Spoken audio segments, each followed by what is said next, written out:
Grab your popcorn, pour your drink of choice, and hit play. This is Pop, Pour, Play, where we dive into shows you don't want to miss. I'm Kevin. I'm Nichelle. And welcome to our podcast. Welcome back to another episode. I'm Kevin. If you're here, that means you love good TV like we do, and we're here to talk about it. Yes, and I'm Nichelle. And make sure you subscribe so you don't miss a new episode that we drop each week. Be warned, major spoilers ahead, and there's no turning back. No, God, please, no! We are here to talk about Paradise Season 1, Episode 8? Yes, the finale. The season finale, and it did not disappoint. But before we get started, I need to know what's in your cup. Oh, yes. I went with a little gin and tonic. I have some Pinot Grigio, keeping it simple, but cheers. You can never go wrong. Cheers No. with Pinot Grigio. No. What are your initial thoughts after watching that episode?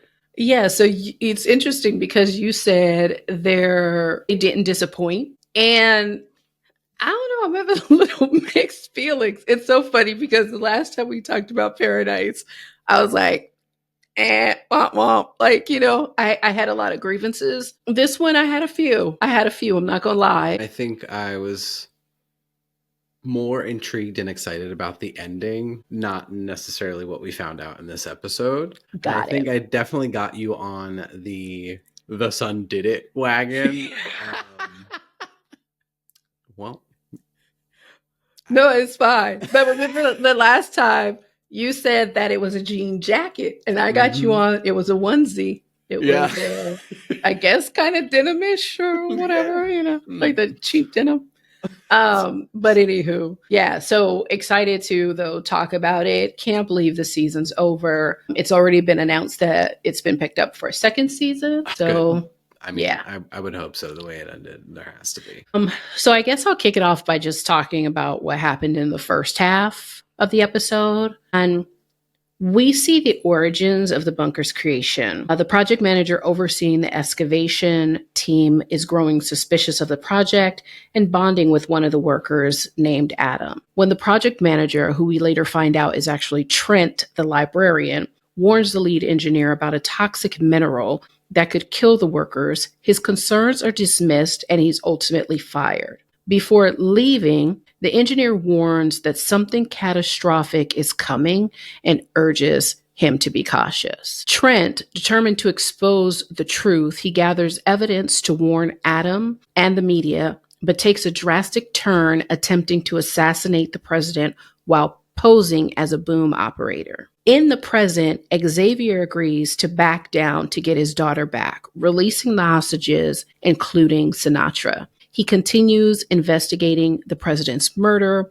while Sinatra dismisses Gabriella as her therapist. Jeremy, he continues to leak secrets from the tablet to the community, and Presley stays with Jane, who fakes mourning Billy. Jane discusses Presley's fate with Sinatra, hoping to be rewarded with the gaming system she once enjoyed at President Bradford's house. She really wanted that Wii.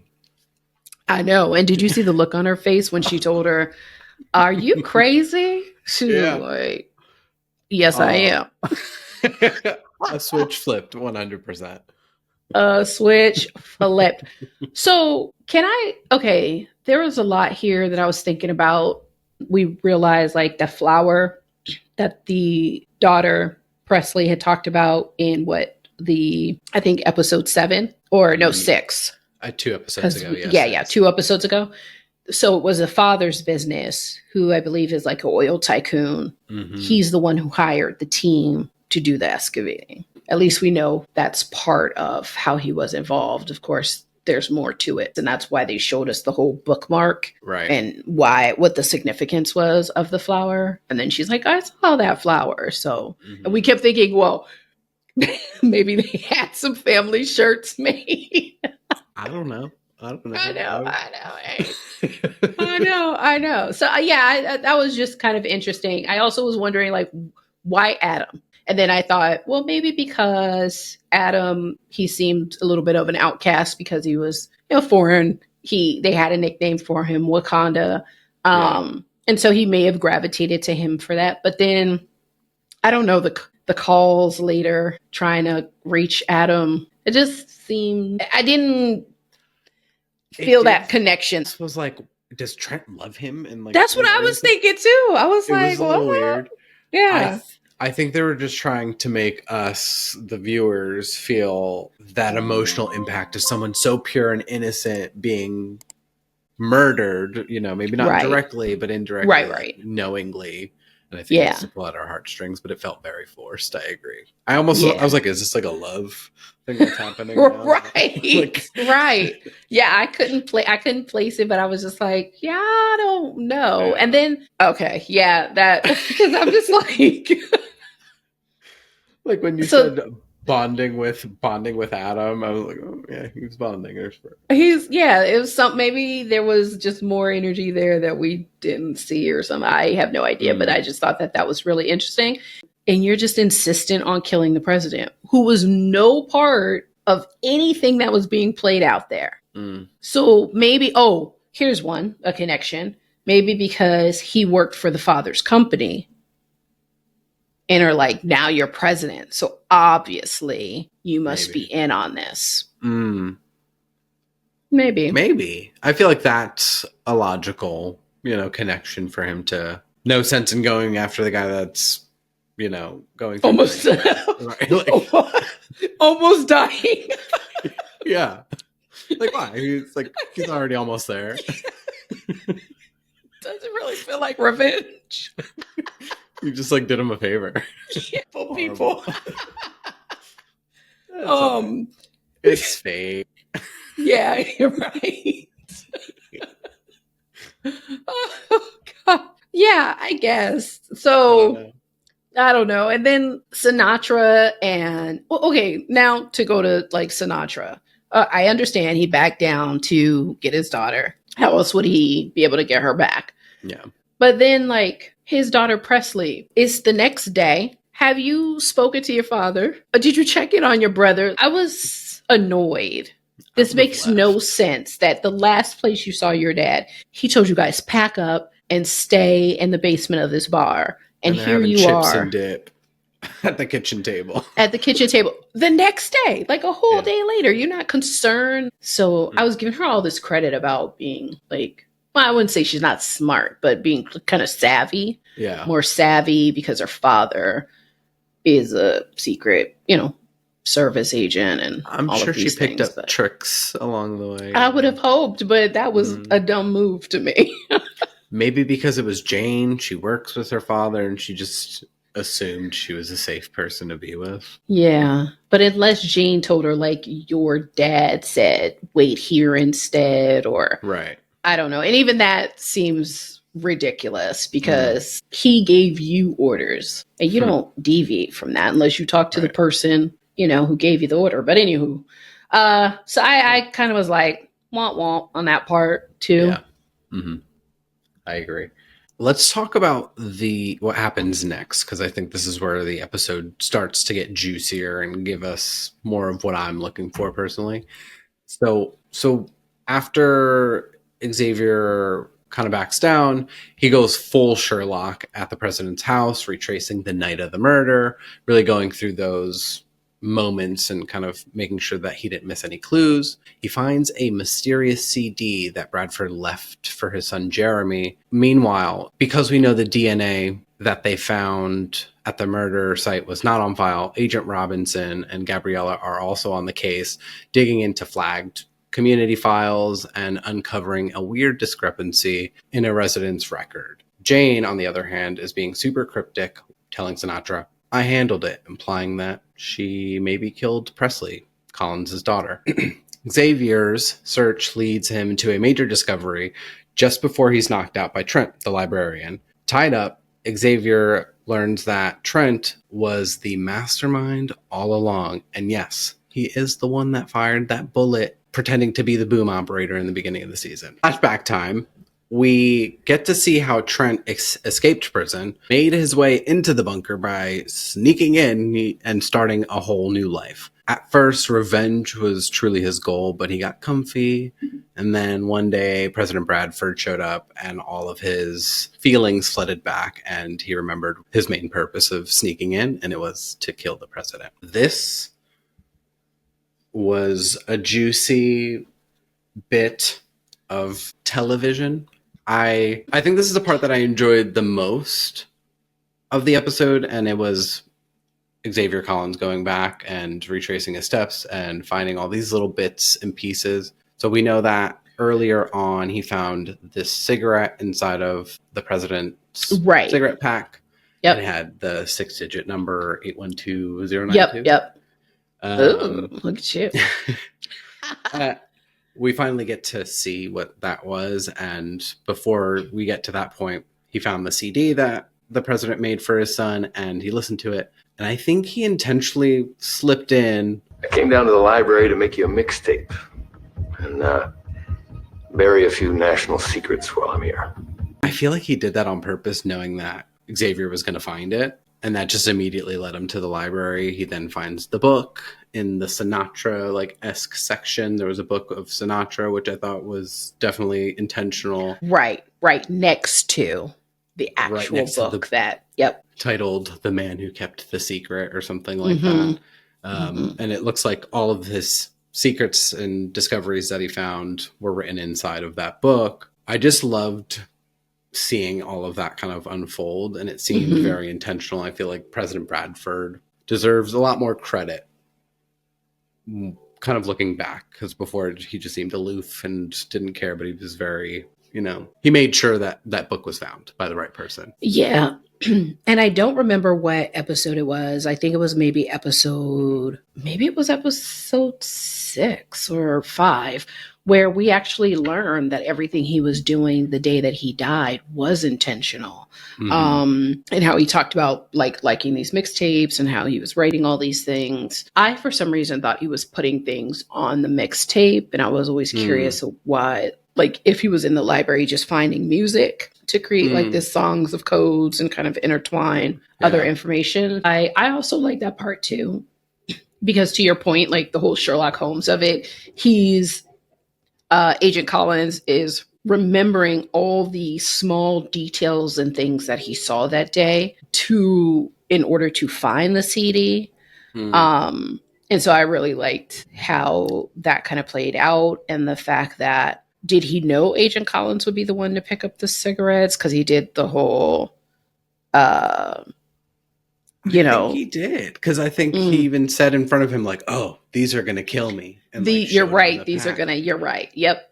Absolutely. He also put the CD down in between those books in front of him as well. Yep. So it felt very, he knew what he was doing. All of that is intentional. Yeah. I thought that at first when they said it was somebody from outside, I was thinking that it was somebody who watched, and this was in other episodes that maybe episode 7, where Sinatra unveiled that the person they feel like killed the president was someone from outside of the bunker because their DNA didn't match. And I really thought, someone broke in, and how long were they hiding? But to find out it was him, and how he escaped and got into the bunker. I don't know that he had that planned. I think it just was circumstance. I think it just happened that his prison, went crazy and they broke out. His first thing was that road that he was on. Was that the road leading up to the that bunker, was my question too. Was all of that traffic for the bunker? Yeah. He knew to be there. Well, he did work on the project, so he would know where it was. Yeah. But I also was like, how far was the prison from this place? Because if the world is ending, I'm not sure you'll be very successful hitchhiking. You know what I'm saying? I'm not picking up Anybody? I mean, I don't even do it when the world's not ending, but I'm just thinking, so how did he get over there? Other criminals could have followed suit, to be quite honest. Yeah. Yeah, I think I have the most, although this was more of the kind of juicy part of the episode, aside also from the ending slightly. This is probably where more of my grievances lie. In the sense that him getting to the people who are waiting, the fact that there was all this traffic, that was not a good plan. That was not a good plan for wherever they were meeting up at. If they were mixed in with other people just driving, or was it all intended for the bunker? Right. I just thought that was a really weird setup. My guess is that they were all headed towards the bunker. I thought the same. Yeah. And what made this couple that he selected, and my guess is that the guy kind of looked like him. He had a beard, so he was like, oh, perfect target. Maybe, yeah. But I wouldn't have gotten out of the car and said, yeah, sure, let me follow you off to the side of the road, going into the desert for a shortcut. Okay, but wait. Special. I'm the librarian. Hold on, let me. All right, but hold up. I get it. And this is where people need to pay attention to uniforms. Why? If I didn't see you stop at the car before me, like it looks like it's like routine to help get the people like in the right direction. Right. Why are you, same thing? Why are you coming to my car and I'm just going to pull out? You show me your ID. Don't ask for my ID. And on top of that, his uniform, but it was dark, so I'll give him that. It said Department of Correction. Like, dude, you can't be on the road. So I was really upset about that too. And yes, they followed him. Yeah, they followed him off. And he thought he deserved to live. You killed these innocent people in cold blood, all for a mission to then just kill another man. That was warranted. So I was like, yeah, okay. But my real issue, like as if that wasn't enough, was him trying to freestyle a bald head.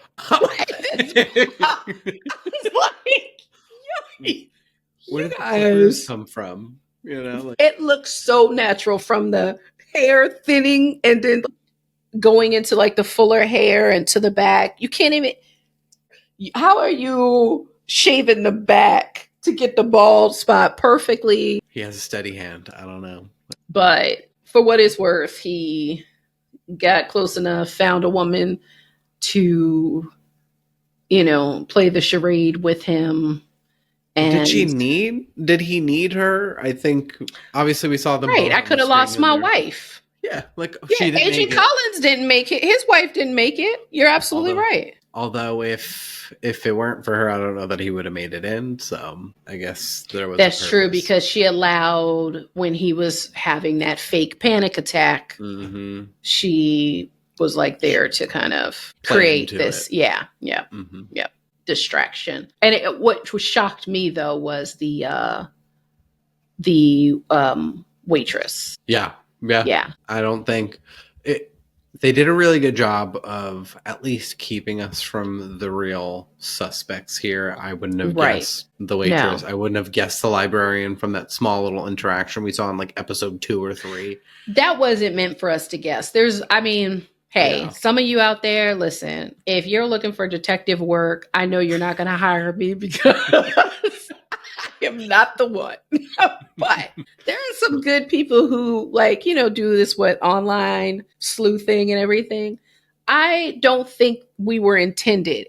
If there is anyone who knew from the first episode, the boom guy, he's the one who possibly did it or even remembered him to think about it later. Kudos to you. Because I was like, that wasn't intended for us to know he was. There was how? He had 30, 60 seconds of fame in the first episode and then another minute or two when the president came into the library. He was nervous. He played that well. That's all he did play that well. He was just very like, oh, Mr. President. That seemed normal, right? You have like a celebrity or somebody come up and you're like shell shocked. Well, to wrap us up in kind of like the last parts of the episode or kind of final moments. The night of Bradford's murder replays. And the truth is unveiled to Xavier. Meanwhile, Agent Robinson is also closing in on who the killer is and discovers Xavier tied up in the library. They track Trent down, but his story ends in a dramatic suicide. Xavier, still on a mission to save his daughter, offers up the identity of the killer in exchange for her return to Sinatra, only to be told that his daughter might be dead. That is the last straw. He's ready to take out Sinatra himself, but just as things get intense, Jane beats him to it, shooting Sinatra herself. As Xavier walks away, Jane reveals the real reasons for taking Sinatra out. And Agent Robinson and Presley convince Xavier that it's time to go find his wife. Over in the community, Jeremy keeps dropping truth bombs while Sinatra is recovering and President Baines seizes control of the billionaires. I didn't even know his name was President Baines. Me neither. I never caught that. I was like, oh, okay. Well, he sure did step up to the plate. He was ready. I mean, he had to. Yeah. I was pleasantly, I don't want to say surprised, but thrilled that Jane turned on Sinatra. And the reason at the end is, the best part. I'm not necessarily happy that she turned on Sinatra because you can't trust Jane. No, she's unhinged. She is unhinged. Yeah. And the fact that they still trust her, that's Agent Collins, Agent Robinson, because she seems like she saved the day. That's she has the upper hand. No idea. No one has, except for Sinatra, that she's there. That's it. And and right now she's recovering. Although I don't even know how she lived with a shot to the chest. I mean, did she just? Oh, Okay, this is where my grievance is. Jane, who the seemingly, innocent and, seemingly inexperienced, shoots her perfect and knows she's not going to die. He was going to blow your brains out. But you're no use to me if you're dead. Yeah, right. Yeah, I know. That was, I was like, well, I'll give it this. We don't know Jane's background. No. Clearly she's trained in crazy. And she could, she could be trained as a sniper or whatever. But yeah, she's got the upper hand right now. So she's a dangerous person. Yeah. No, I agree. And I don't agree with Xavier. I feel like if I heard that, I mean, great. I think we know that Presley's alive because Jane said she's fine. And she was obviously just manipulating Sinatra. Yeah. I feel like if I was Xavier and the second that I heard that, I wouldn't have wasted any time. Sinatra would have been dead, in my opinion. But that's just me. What I will say is don't let a trained Secret Service agent or any type of trained killer slow cry to the ground.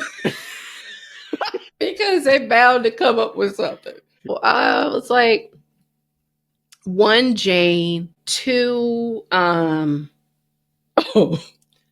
so Trent, the librarian, you came in. How do you not know the way out? I thought it's not a secret. People just aren't going outside because they think to what, death? Yeah. So I just thought, okay. And then why did you need the book? Because your other mastermind plan was to see if there was other people out in the world and go tell them of what happened. What good is that going to do? Everything has happened. It's done. Just so they could be pissed about, that's why it happened. I mean, and what? If he really wanted to get to them, just go outside and be like, hey, over here, mountain cave. Right. You don't need the book.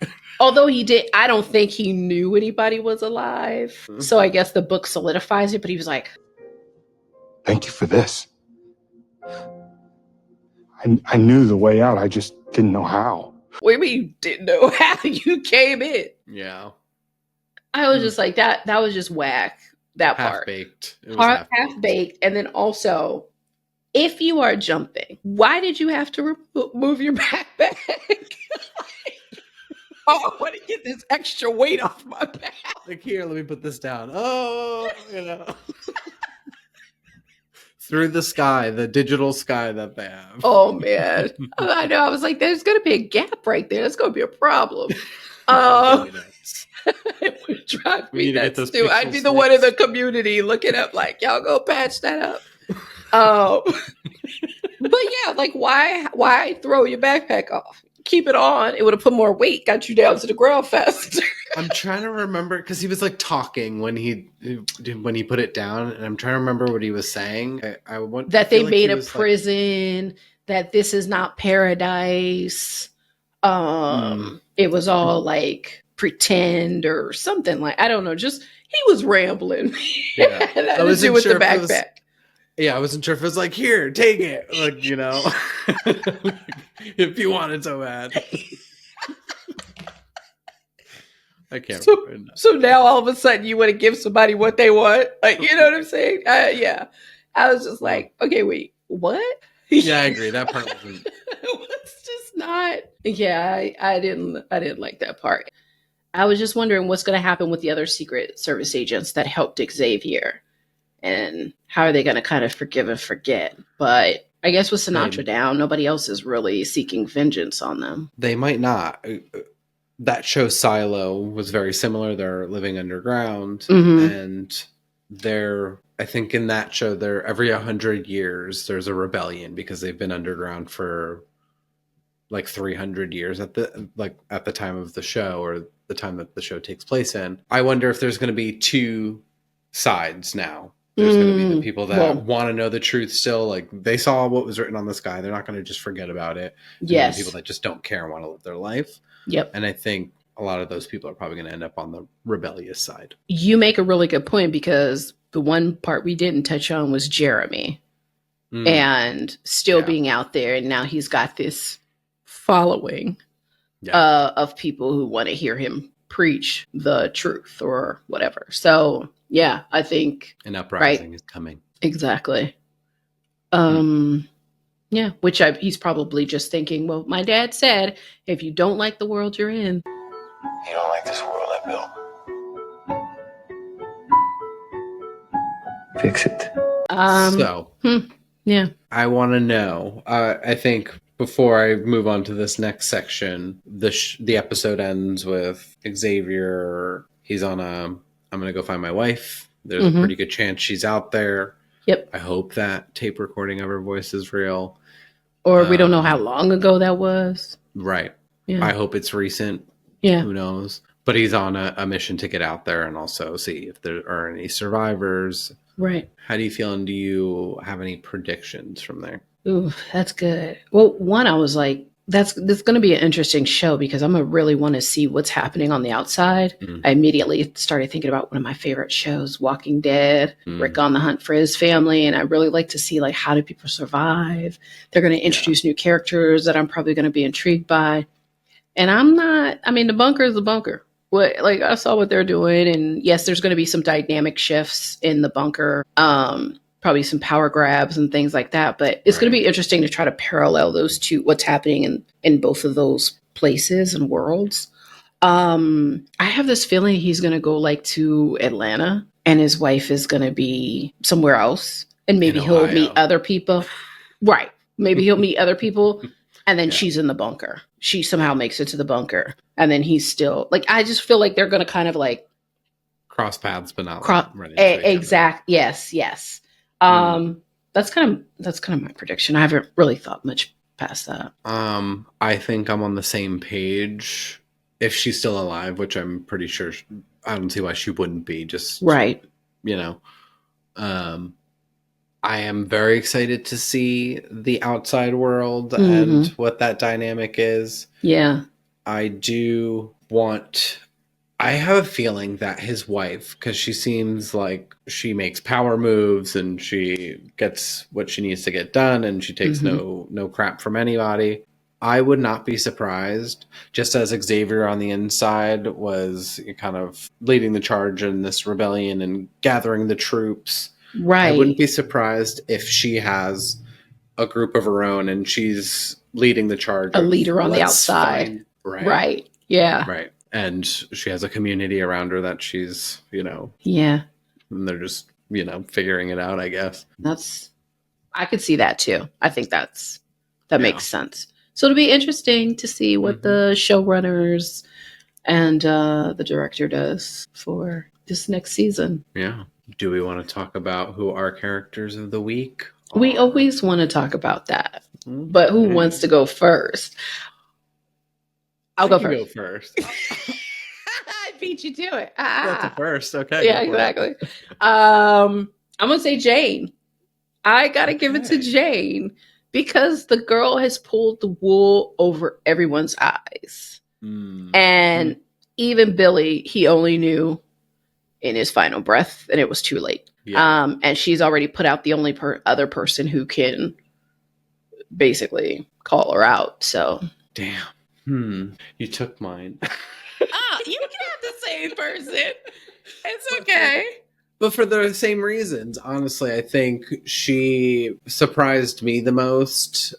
I do think she's very volatile, but I think she made some good TV. Yeah. Put it that way. I think she was the wild card throughout the season and consistently kept me on my toes. I didn't really know what she was doing or surprised that it worked out in our favor in the end. And we'll just see what she does next but it season. might not always be that way. Yeah. Oh, cool. I mean, we've had the same person before, so that's no surprise. I love it. I didn't think you were going to choose Jane. I think that's why I'm just... Yeah. Well, next time you got to say it quicker. You want to be first. Fine. I know. So let us know what you all thought of the episode. Did you make the right predictions? Did you guess that the project manager was Trent the librarian? I sure didn't. No, not at all. So make sure you drop those comments below. And if you haven't already, make sure you subscribe. And we will see you next week.